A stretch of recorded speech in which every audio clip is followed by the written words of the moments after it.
मालिक, तुम्हारा ये इंसान अपने साथी के मन की आवाज कब सुनेगा, कब जानेगा कि कुछ बातें कही नहीं जाती, बिना सुने समझी जाती हैं। कभी कभी आंखें भी बोलती हैं और आंखों से बहने वाले आंसू भी बोलते हैं मालिक। कब जानेगा इंसान मन की भाषा? कब?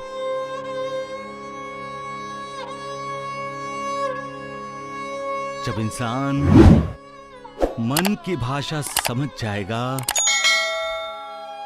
उस समय इंसान ना तो कभी दुखी होगा और ना कभी परेशान। माल इंसान पशु पक्षियों की दुख दर्द समझता है, पेड़ पौधों की हिफाजत करता है, तो फिर अपने साथी को क्यों नहीं समझ सकता मालिक? क्यों नहीं? गंगा जल छिड़कने से क्या घर पवित्र होता है? गंगा स्नान करने से क्या इंसान के पाप धुल जाते हैं? इंसान का मन पवित्र होना चाहिए, मन निष्कलंक होना चाहिए। इंसान को मन से सदा मालिक की भक्ति करनी चाहिए। फिर ना स्नान करने की जरूरत, ना गंगा जल घर में छिड़कने की जरूरत।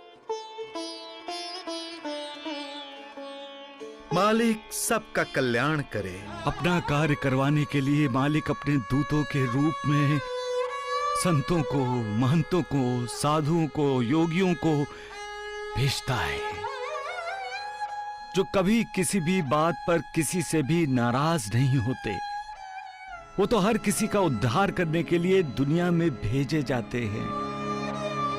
वो जो कुछ भी करते हैं उसके पीछे एक हेतु होता है और वो अपने उद्देश्य की पूर्ति के लिए सब करते हैं। और उनका उद्देश्य होता है भक्ति मार्ग का प्रसार करना, समाज को धैर्य देना, मालिक को चुनौती देने वालों से समाज को सावधान करना, सत्य की शिक्षा देना और दीक्षा देना। किसी भी हालत और हालात में ऐसे संत महंत कभी भी विचलित नहीं होते, क्योंकि संयम उनका चरित्र है। सुख दुख उनके सामने है, खुशी और नाराजगी उनके लिए कोई मायने नहीं रखती। सबका मालिक एक। मालिक, आज पता चला है कि इंसान का जीवन एक कुरुक्षेत्र है, क्योंकि इंसान की जिंदगी में ऐसे कई पल आते हैं जब उसे अपनों को दुख देना पड़ता है, उनके खिलाफ जाना पड़ता है, उन्हें नाराज करना पड़ता है। खुशी हो रही होगी ना तुम्हें अपने भक्त का दिल तोड़कर? क्या मिलता है तुम्हें अपने भक्त की इस तरह से परीक्षा लेकर? क्या अपने भक्त के आंसू देखकर तुम्हारा दिल नहीं पसीजता? क्या उसे मजबूर देखकर तुम मजबूर नहीं होते? तुम तो भक्त की खुशी में ही अपनी खुशी ढूंढते हो। वो मुस्कुराता है तो तुम्हारे होंठ पर मुस्कुराहट आती है, लेकिन जब उसे दर्द होता है, वेदना होती है, तब क्या तुम्हें उसका अनुभव होता है मालिक? एक बात मत भूलो मालिक, जब तुम अपने भक्तों की परीक्षा लेते हो तब तुम्हारी भी परीक्षा होती है, और उस परीक्षा में भक्त को ही नहीं तुम्हें भी खरा उतरना होता है।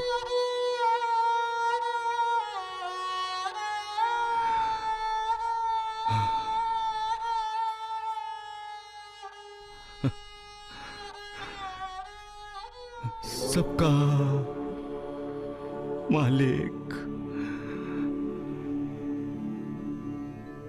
एक। सावधान, तुम जानती नहीं हो कि तुमने क्या आशीर्वाद दिया है। तुम ये भी नहीं जानती हो कि वो मालिक क्या सोचता है, क्या क्या करता है। जब तुम किसी को दुआ या बद्दुआ देती हो तो वो सच तब होता है जब उसके पीछे तुम्हारा कमाया पुण्य होता है। तुमने आशीर्वाद तो दे दिया, सौभाग्यवती भव, और अगर तुम्हारे आशीर्वाद को उस मालिक का आशीर्वाद प्राप्त हो गया तो तुम्हारा आशीर्वाद सच हो जाएगा। परंतु तुम्हारा आशीर्वाद सच होने के लिए तुम्हारे खाते में पुण्य नहीं है। अगर तुम्हारे मुंह से निकला हुआ शब्द सच हुआ तो जिस बहू का तुम तिरस्कार करती हो वो सदा सुखी होगी, सौभाग्यवती होगी। ये याद रखना, और ये भी याद रखना कि इंसान चाहे कुछ भी चाहे, होता वही है वो मालिक जो चाहता है। सबका मालिक।